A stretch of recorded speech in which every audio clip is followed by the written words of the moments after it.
بسم اللہ الرحمن الرحیم يهده الله فلا مضل له ومن يضلل فلا هادي له واشهد ان لا اله الا الله وحده لا شريك له واشهد ان محمدا عبده ورسوله اما بعد فان خير الحديث كتاب الله وخير الهدي هدي محمد صلى الله عليه وسلم وشر الامور محدثاتها وكل محدثة بدعة وكل بدعة ضلالة وكل ضلالة في النار۔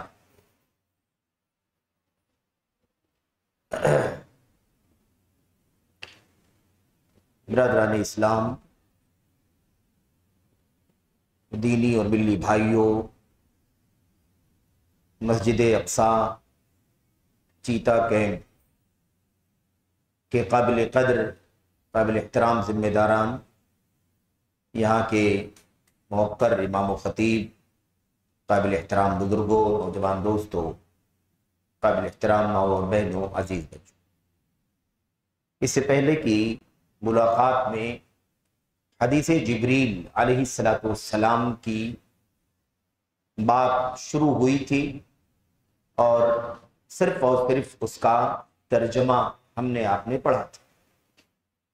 آج انشاءاللہ تبارک و تعالیٰ اس حدیث سے متعلق اس کی فقہ کیا ہے، اس میں کون سے مسائل ہیں جس کا استنباط ہوتا ہے، کون سے علمی مباحث ہیں جو ہمیں اس سے ملتے ہیں، علمی فوائد کون سے ہیں جو ہمیں حاصل ہوتے ہیں، انشاءاللہ تبارک و تعالیٰ اس حوالے سے کچھ باتیں آپ کے سامنے پیش کی جائیں گی۔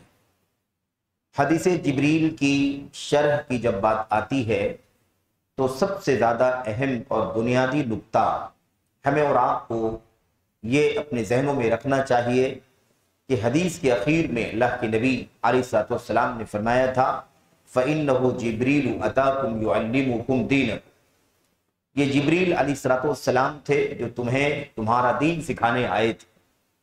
تو پورا دین اس کے اندر سمٹا ہوا ہے، پورا دین اس کے اندر بہت جامع انداز میں سمویا ہوا ہے۔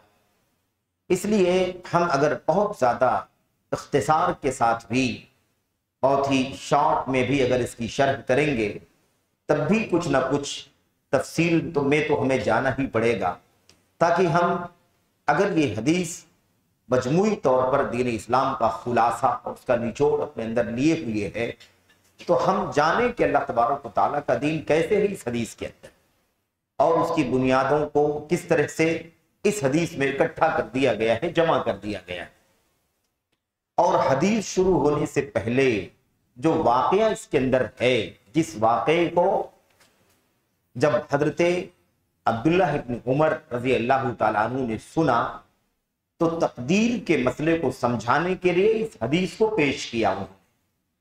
تو واقعہ جو ہے جس کے نتیجے میں یا جس واقعے کے پس منظر میں اس حدیث کو عبداللہ ابن عمر رضی اللہ تعالیٰ عنہ نے بیان کیا ہے، وہ واقعہ بہت زیادہ اہم ہے، بہت زیادہ قیمتی ہے، اور اس کے اندر بہت سارے مسائل ہیں جس کا علم ہمیں ہوتا ہے، بہت سارے فوائد ہیں جو ہمیں ملتے ہیں۔ اس لیے ہمیں اس حصے کو بالکل بھی نظر انداز نہیں کرنا ہے، کیونکہ اصل مسئلہ تو یہی تھا کہ بصرہ کے اندر تقدیر کے انکار کی فضا جب شروع ہوئی، پہل تقدیر کے انکار کرنے والے پیدا ہوئے، تو اس مسئلے کو عبداللہ بن عمر رضی اللہ تعالیٰ عنہ کے سامنے پیش کیا گیا، اسی کو سمجھانے کے لیے کہ تقدیر کا انکار کرنے والا، فرمایا انہوں نے کہ جا کر کے انہیں بتا دینا کہ میں ان سے بری ہوں اور وہ مجھ سے بری ہیں، نہ میرا ان سے کوئی تعلق ہے نہ ان کا مجھ سے کوئی تعلق ہے، جب تک کہ وہ تقدیر پر ایمان نہ لے آئیں، اس لیے کہ اللہ کے نبی علیہ السلام سے فلاں فلاں فلاں فلاں حدیث مروی ہے۔ تو یہ بات بہت بنیادی طور پر ذہن میں رکھیں کہ واقعہ کے پس منظر بہت ضروری ہے جاننا، اور اگر وہ پس منظر ہم نہ سمجھیں تو یہ جو فتنہ امت کے اندر بدعات کا چل پڑا ہے، بہت پہلے سے لے کر کے آج تک چل رہا ہے، اور آگے بھی سلسلہ اللہ تبارک و تعالیٰ جانتا ہے کہ کب تک یہ سلسلہ چلتا رہے گا، اس کی حقیقت سے ہم واقف نہیں ہو پائیں گے۔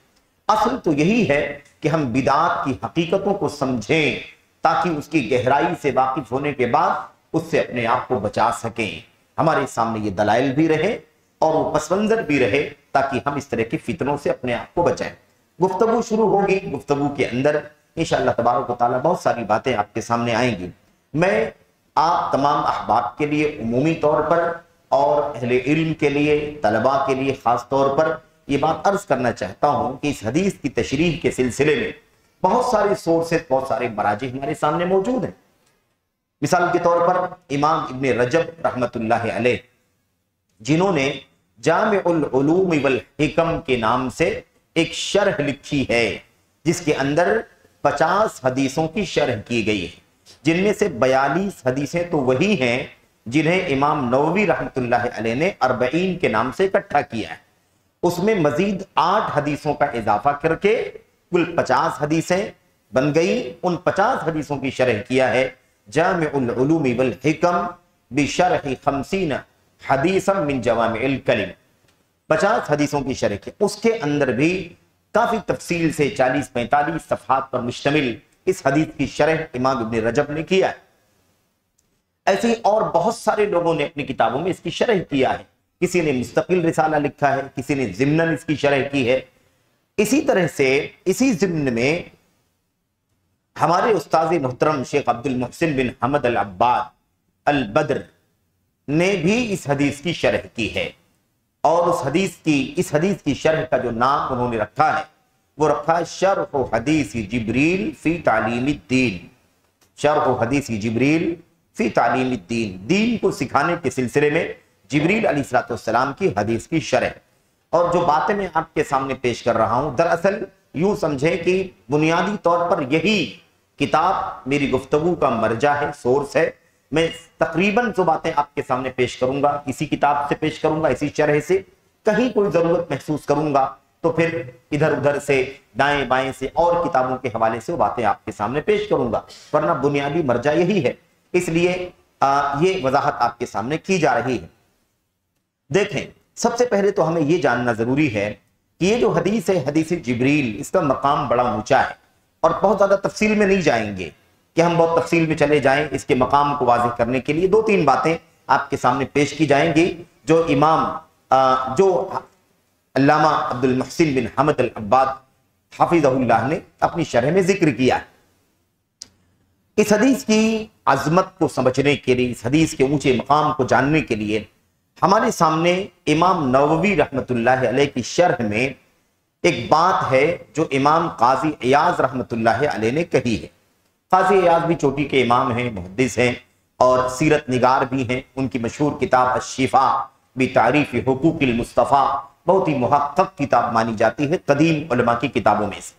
بہرحال وہ بیان کرتے ہیں، کہتے ہیں یہ جو حدیث ہے، حدیث جبریل، یہ حدیث اصل میں تمام ظاہری عبادات اور تمام باطنی عبادات پر مشتمل ہے۔ تمام ظاہری باطنی عبادات کے جو کام ہیں، مجموعی طور پر یہ حدیث ان سب پر مشتمل ہے۔ ایمان کی باتیں بھی اس کے اندر ہیں، جو ہم اپنے ہاتھ پیر سے، اعضاء سے جو کام کرتے ہیں، اعمال انجام دیتے ہیں، عبادات وغیرہ، وہ سب بھی اس کے اندر موجود ہیں۔ ایسے اس کے اندر اخلاص کی بات بھی ہے، نیتوں کی بات بھی ہے۔ ایسے ہی جو عبادات کے اندر یا دیگر کاموں کے اندر جو آفتیں آ جاتی ہیں، یعنی ریاکاری ہے، دکھاوا وغیرہ ہے، یہ ساری چیزیں غلط ہیں، اس کا بھی تذکرہ سرسری طور پر اس کے اندر آ جاتا ہے۔ کہتے ہیں اگر دیکھا جائے تو پورا کا پورا علوم شریعت کا ذخیرہ، شریعت کے علوم کا ذخیرہ تمام کا تمام اسی حدیث کی طرف پلٹتا ہے، اسی حدیث کی طرف پلٹتا ہے، کیونکہ ہم دیکھ رہے ہیں اس کے اندر ایمان ہے، اسلام ہے، احسان ہے، قیامت کا ذکر ہے، قیامت کی بڑی نشانیوں میں سے، چھوٹی نشانیوں میں سے چند نشانیوں کا ذکر ہے۔ اس طرح سے یہ پورے طور پر دین اسلام کو شامل۔ ایک بات تو یہ ہے۔ دوسری بات یہ ہے کہ امام نووی رحمت اللہ علیہ نے خود بھی یہ بات جو آپ کے سامنے پیش کی گئی، یہ تو امام قاضی عیاض رحمت اللہ علیہ کی بات کا خلاصہ ہے۔ امام نووی خود بھی بیان کرتے ہیں، اچھی طرح سے جان لو کہ یہ حدیث جو آپ کے سامنے ہے، یہ حدیث علوم، معارف، آداب، لطائف کے مجموعے پر مشتمل ہے۔ اس کے اندر ایمان و عقیدہ بھی ہے، اس کے اندر دیگر علوم بھی ہیں، اس کے اندر آداب بھی ہیں، اس کے اندر لطائف بھی ہیں۔ لطائف لطیفہ کی جمع ہے، اردو والا لطیفہ نہیں ہے یہ، بلکہ یہ عربی زبان کا اور محدثین کے یہاں پایا جانے والا لطیفہ ہے، یعنی علمی باتیں، علمی نکتے جس کو ہم کہتے ہیں، علمی نکتے یہ اس کے اندر موجود ہیں۔ کہتے ہیں بلکہ اگر دیکھا جائے تو یہ حدیث اسلام کی جڑ ہے، اسلام کا اصول ہے، اصل الاسلام ہے، جیسا کہ امام قاضی عیاض نے بھی یہ بات کہی ہے۔ اچھا، اس کے بعد امام قرطبی رحمت اللہ علیہ نے ایک چھوٹی سی بات کہی ہے، بڑی پیاری بات۔ وہ کہتے ہیں یہ حدیث اس لائق ہے، یہ حدیث اس قابل ہے۔ ذرا میں جلدی جلدی گفتگو کروں گا، وقت بہت کم ہے، اور چونکہ عشاء کے بعد کا یہ پروگرام ہوتا ہے اس لیے بہت زیادہ اسے لمبا بھی نہیں کیا جا سکتا، سب کی رعایت کرنا بھی ضروری ہے جیسا کہ ساتھیوں نے بتایا ہے۔ کہتے ہیں یہ حدیث اس لائق ہے، اس قابل ہے کہ اسے ام السنہ کہا جائے، سنت کی ماں، جیسے ام القرآن ہے نا سورۃ الفاتحہ، ایسے اس کو کیا کہا جائے؟ ام السنہ کہا جائے۔ تو سورۃ الفاتحہ ام الکتاب ہے، فاتحۃ الکتاب ہے، ام القرآن ہے، ایسے ہی یہ حدیث اس لائق ہے کہ اسے ام السنہ کا نام دیا جائے۔ اچھا، کیوں؟ اس لیے کہ سنت کے علم کا مجموعی طور پر، سرسری طور پر ذخیرہ اس کے اندر اکٹھا ہو جاتا ہے۔ آپ اگر پوری سنت کا مطالعہ کریں تو اس میں کیا ہے؟ ایمانیات کے سارے ابواب بیان کیے گئے، اسلام کے سارے ابواب بیان کیے گئے، توحید کے سارے ابواب بیان کیے گئے، اخلاص عبادت کی ساری باتیں کی گئی، قیامت کی باتیں اس کے اندر ذکر کی گئی ہیں، قیامت کی نشانیوں وغیرہ کا تذکرہ موجود ہے۔ اس کے علاوہ جو نوافل ہیں، مستحبات ہیں، یا سنن کی جو چیزیں ہیں، آداب کی جو چیزیں ہیں، کھانے پینے، اٹھنے بیٹھنے، چلنے پھرنے، یہ ساری چیزیں بھی سنت کا حصہ ہیں، تو یہ فرض کے تابع ہو کر کے اس کے اندر شامل ہو جاتی ہیں۔ اسی لیے کہتے ہیں کہ اگر دیکھا جائے تو سنت کا سرسری طور پر ذخیرہ اس حدیث کے اندر اکٹھا ہو جاتا ہے۔ اچھا، یہ بات تو امام قرطبی نے کہی ہے، لیکن آگے چل کر کے امام ابن دقیق العید، امام ابن دقیق العید، یہ نام سنتے ہوں گے آپ بار بار، تو امام ابن دقیق العید ان کو کہا جاتا ہے۔ دقیق کے معنی گودھے ہوئے آٹے کے ہوتے ہیں، اور عید تو جانتے ہی ہیں ہم لوگ، تو عید کا آٹا، عید کا آٹا، دقیق العید کا مطلب کیا ہوتا ہے؟ عید کا آٹا، اور ان کو کہا گیا ابن دقیق العید، یعنی عید کے آٹے کا بیٹا۔ اب یہ بات ایسے ضمناً آ گئی تو میں آپ کے سامنے ذکر کر دیتا ہوں سرسری طور پر۔ اصل میں یہ دقیق العید جو ہے نا، یہ ان کے دادا کو کہا جاتا تھا، اور اس کی وجہ ایسا نہیں ہے کہ کوئی اس کا تعلق آٹے وغیرہ سے ہے، ایسا کوئی مسئلہ نہیں۔ مسئلہ صرف اتنا سا ہے کہ وہ ایک چادر اوڑھتے تھے، یا کسی موقع پر، غالباً عید ہی کے موقع پر یا کسی اور موقع پر انہوں نے ایک چادر اوڑھی تھی، اور چادر اوڑھ کر کے وہ باہر نکلے تھے، بہت سفید اور ستھری چادر تھی، اور جب اوڑھ کر کے باہر نکلے تو لوگوں نے کہا کہ اتنا سفید اور چمکتی ہوئی چادر ہے جیسے عید کا آٹا ہو، جیسے عید کا آٹا ہو۔ اب اسی نام سے ان کو لوگ بولنے لگے کہ دقیق العید، دقیق العید، دقیق العید کہا۔ اب اس کے بعد جب یہ آئے ان کے بیٹے اور ان کے بیٹے کے بیٹے، یہ پوتے ہیں، تو ان کو کیا کہہ دیا گیا؟ دادا کی طرف منسوب کر کے ابن دقیق العید کے نام سے مشہور ہو گئے۔ بہرحال ابن دقیق العید رحمت اللہ علیہ نے صاف لفظوں میں کہا یہ حدیث ایسے ہی ام السنت ہے جیسے سورۃ الفاتحہ ام القرآن ہے۔ صراحت کے ساتھ انہوں نے یہ بات کہہ دی۔ کہتے ہیں اس وجہ سے کہ قرآن کریم کے مجموعی طور پر معانی جیسے سورۃ الفاتحہ میں سمٹے ہوئے ہیں، ایسے ہی سنت کے سارے معانی اور قرآن کے سارے معانی اللہ کے نبی صلی اللہ علیہ وسلم کی اس حدیث میں سمٹے ہوئے ہیں، جسے ہم اور آپ حدیث جبریل کے نام سے جانتے ہیں۔ بہرحال اس طرح سے خیر خلاصے کلام یہ کہ یہ چند اقوال ہیں، اور ان کے علاوہ اور بہت سارے اقوال ہیں محدثین کے جو اس حدیث کی فضیلت کے بارے میں، اس حدیث کے مقام کے بارے میں علماء نے، محدثین نے کہی ہے۔ ہمارے لیے اتنا کافی ہے کہ خود نبی کریم صلی اللہ علیہ وسلم نے اس حدیث کے بارے میں کیا فرمایا؟ جبریل آئے تھے تمہیں تمہارا دین سکھانے کے لیے، یعلمکم دینکم، تمہیں تمہارا دین سکھانے کے لیے آئے۔ تو اللہ کے نبی نے خود کیا کہا ہے اس کو؟ اس حدیث کے مشمولات کو اللہ کے نبی نے دین کا نام دیا۔